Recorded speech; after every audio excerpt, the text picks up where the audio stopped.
Hello, this is Father Daniel Kim, Maryknoll Missioner, and welcome to our daily Gospel reading and reflection. Today's Gospel reading is according to St. Mark, chapter 5, verses 21 to 43. When Jesus had crossed again in the boat to the other side, a large crowd gathered around him, and he stayed close to the sea. One of the synagogue officials named Jairus came forward. Seeing him, he fell at his feet and pleaded earnestly with him, saying, "My daughter is at the point of death. Please, come lay your hands on her, that she may get well and live." He went off with him, and a large crowd followed him. There was a woman afflicted with hemorrhages for 12 years. She had suffered greatly at the hands of many doctors, and had spent all that she had. Yet she was not helped, but only grew worse. She had heard about Jesus and came up behind him in the crowd and touched his cloak. She said, "If I but touch his clothes, I shall be cured." Immediately her flow of blood dried up. She felt in her body that she was healed of her affliction.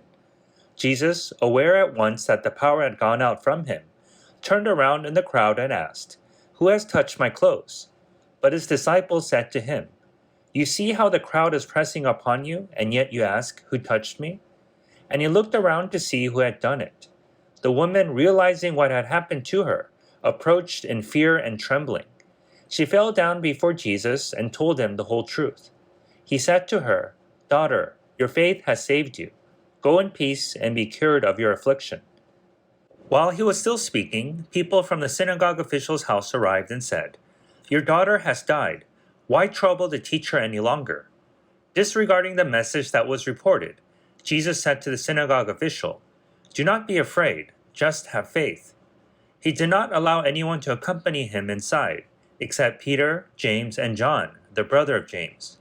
When they arrived at the house of the synagogue official, he caught sight of a commotion, people weeping and wailing loudly. So he went in and said to them, "Why this commotion and weeping? The child is not dead, but asleep." And they ridiculed him. Then he put them all out. He took along the child's father and mother and those who were with him, and entered the room where the child was. He took the child by the hand and said to her, "Talitha koum," which means, "Little girl, I say to you, arise." The girl, a child of 12, arose immediately and walked around. At that they were utterly astounded. He gave strict orders that no one should know this, and said that she should be given something to eat. The Gospel of the Lord. Praise to you, O Lord Jesus Christ. We come across today in Mark the account of the woman afflicted with hemorrhages, sandwiched in between the story of the synagogue's official, Jairus' sick daughter. The two on the surface might seem completely unrelated, but whenever we come across this technique from Mark, known as intercalation, or in other words, the sandwich method, there are significant narrative threads that ties the two seemingly unrelated stories together that Mark wants us to pay particular attention to. In this particular case, one significant thread is Jesus' direct encounter with those whom the religious and purity laws of the day deemed impure, the dead and those afflicted with hemorrhages. And what finally ties these two stories together is that both the afflicted woman and Jairus' daughter received full health and a new sense of life, both literally and figuratively, after their encounter with Christ.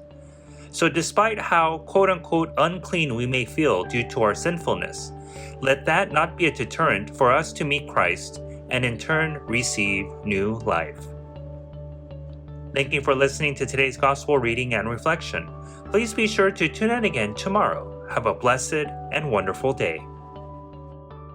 If you enjoyed today's Gospel reading and reflection, please make sure that you subscribe wherever you're listening to podcasts. Also, if you know somebody who may find value in today's reading, please make sure that you share it with them. To learn more about how you can support the work that Maryknoll does around the world, please visit us at maryknollsociety.org. And if you're interested in subscribing to our online magazine, please feel free to visit us at maryknollmagazine.org. Thank you once again for spending your time with us today, and God bless.